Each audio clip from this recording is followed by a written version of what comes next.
Scott Canterbury from St. Clair County, Alabama. That's a giant. Biggest one I've caught all week.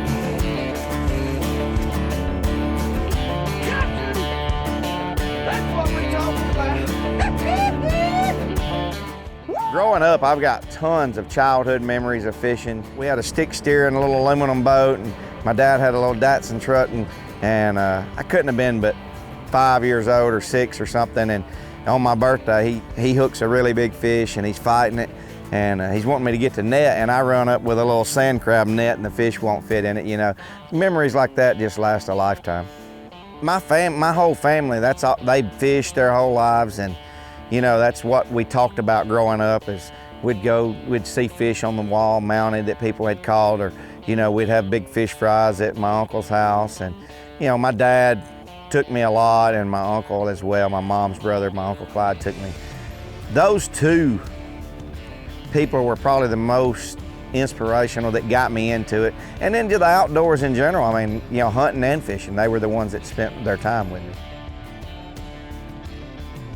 Knowing that I wanted to fish for a living, you know, growing up as a kid, watching Bassmasters come on with Bob Cobb and the guys that I looked up to my whole life as a little kid, something that I dreamed about. I never really thought that I could make it happen, you know. And then after fishing those, you know, the BFLs and then the, you know, the AAA levels of fishing, the Bass Open series and stuff. And once I qualified, you know, I was married and had a little kid. And I didn't know that I could do it then either, but it was something that I dreamed about my whole life, and just really blessed to have the career that I've had.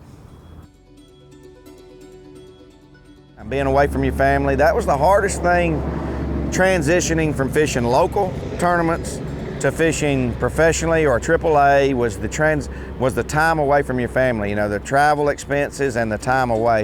You know, I had a 4-year-old daughter, 3-year-old daughter, even when I was fishing the coasters and stuff, but a 4-year-old. And I mean, it seemed like every time I'd leave, she'd get sick. But it wasn't, she just had a nervous stomach. Daddy wasn't around, you know, and that was pretty rough for a few years, you know, just being away from them and being on your own. And that's probably the biggest sacrifice or the biggest difference in fishing locally than fishing on the road. There's a lot of differences in the way we attack a lake locally or when you're on the road, but the hardest thing and the biggest sacrifice is being away from your family. Yeah, you know, everybody. It's just not you know, my family or whatever, it's everybody back home. I mean, I just won the 2019 Bassmaster Elite Series Angler of the Year, and you know, I mean, the support that you get from your community, people, your friends that you've met throughout all over the country, it's unbelievable. My wife, everybody's so proud, and my family, my mom, my dad, everybody. I mean, my wife threw a big party last weekend, and at my house, I mean, we had like 130 people show up at your house driving for 4 hours or 6 hours away. At my house at one time, it was pretty crazy, but you know, everybody's super proud. You know, I mean, I've said it to a bunch of people, you know, winning Angler of the Year, that's a huge accomplishment. It's a lifelong dream for me. You know, I was pretty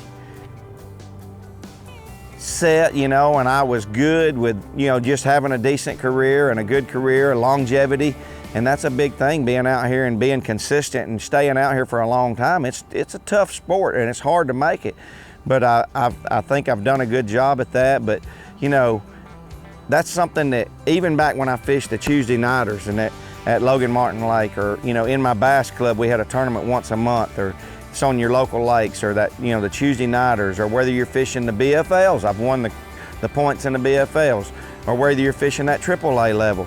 It doesn't matter, or if you're fishing the Bassmaster Elite Series, it doesn't matter. The competitor in every one of us out here that's doing this for a living, you want to win the Angler of the Year at the end of the year. You want to be the points champion. If you're driving NASCAR, you want to be the points champion at the end of the year, and that's what our goal is. You know, that's a goal that we set that not many people reach, and being able to accomplish that is really a lifelong accomplishment for me. I started with FLW in 2008. You know, the very first tournament I ever fished, the very first day, I'll never forget it, you know, is at Lake Toho. I'd never been there, down in Florida. Practice, and I was catching a few fish practicing. Came a huge cold front, and I just thought I was gonna do like I do back home, you know, go run different stuff and catch big ones. And I don't even know why I done it, but it came a huge cold front for 2 days. Frost on your boat in Florida is not a good thing. So I rigged up all big flipping sticks and went and punched mats the whole day. The very first day I ever fished professionally, I zeroed. I never caught a keeper bass. And then I just went out the second day with, you know, I didn't even know if I needed to be doing this for a living. You know, I got the Jay Ellis's, and there was 200 guys, you know, I mean, that I looked up to my whole life, watching them on TV, and here I am right in with them, and I zeroed. But I go out the next day and just take it easy and just go fishing the way I practice, and I caught 10 pounds. And at the end of those 2 days, 16 pounds something ended up coming in 60th place, which got a $10,000 check. So I learned a pretty big lesson that day, you know.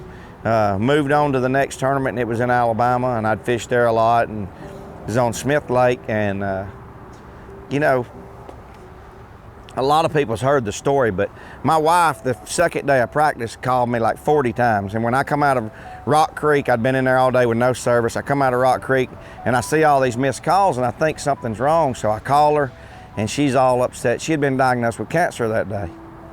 And you know,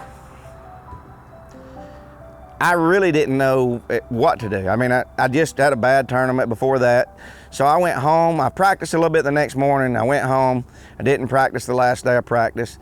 I wasn't gonna fish it. She wanted me to fish it. She went back up to the meeting with me. Ended up finishing second place in that tournament. The second tournament I ever fished professionally. I won $50,000. I mean, more than I was making all year plumbing.